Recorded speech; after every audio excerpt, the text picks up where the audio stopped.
This audio recording is an accompaniment to the poster for the paper How Hard is Cognitive Science by Patricia Rich, Ronald DeHaan, Todd Wareham, and Iris Von Roy.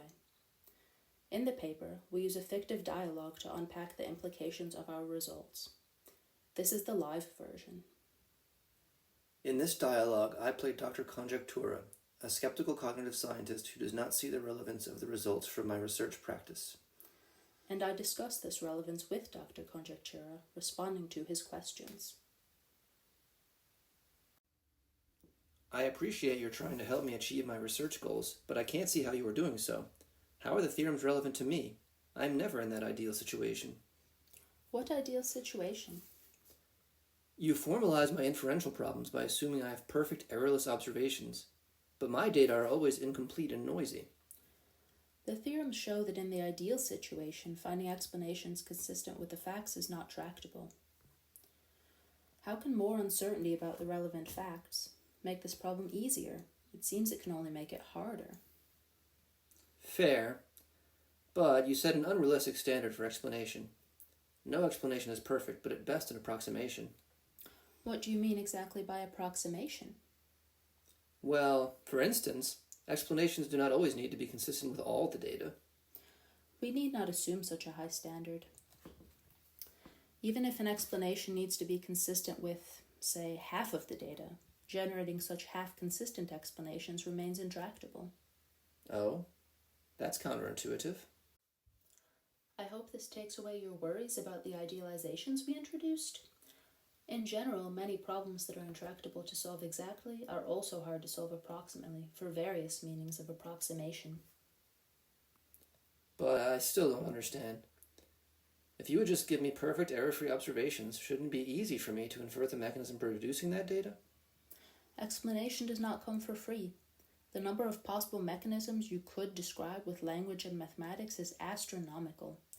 Finding a description that pinpoints a mechanism consistent with the data is like finding a needle in a haystack. There exists no general efficient procedure for searching the space. But I've already narrowed down the options. I'm looking only for explanations of a particular cognitive architecture type, adaptive toolbox, or ACT-R.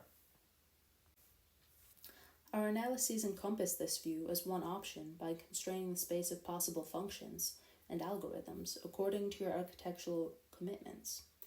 Even with such general a priori commitments, the space remains astronomically large for architectures with non-trivial computing power. What do you mean by non-trivial?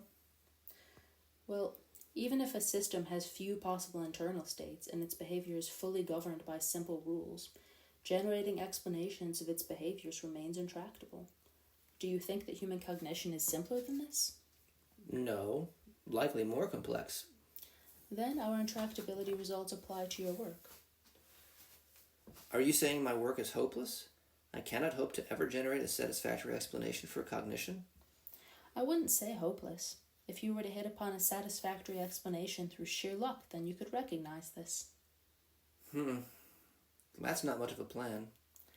I don't think you need to be any more discouraged by intractability than by the inherent uncertainty in your data, generalizations, and theory that you are already dealing with.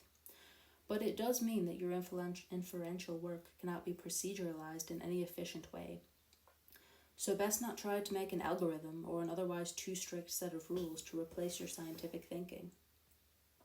Why not? What could go wrong? You may fool yourself into thinking you are searching the whole space, while you are actually stuck in a small corner of an astronomical space outside your consideration. It may also cause you to assume that the system you are studying is simpler than you really believe, because otherwise your procedures would not converge efficiently. Well, if any procedure I might use will hold me back, what can I do? I would endorse a meta approach if not proceduralizing. This is especially important now, as we increasingly focus on a too narrow set of methodological approaches in cognitive science. The best advice I can give pertains to the community. Our only hope of understanding the mind is if the community allows for pluralism in approaches and an unbounded number of procedures different researchers may adopt. Why unbounded? Because it is known that intractable problems cannot be solved by a fixed number of parallel procedures. But if we impose no limit on the number of approaches, wouldn't there be many bad ones? Recognizing the need for and legitimacy of alternative approaches is a prerequisite to productive critique. So you can critique approaches on substantive grounds, but I must dissuade you from viewing any fixed procedure or fixed set of procedures as the right one and trying to convince others they should adopt it too. I've noticed you grumbling about the too subjective methods some of your colleagues are using, and I must encourage you to live and let live.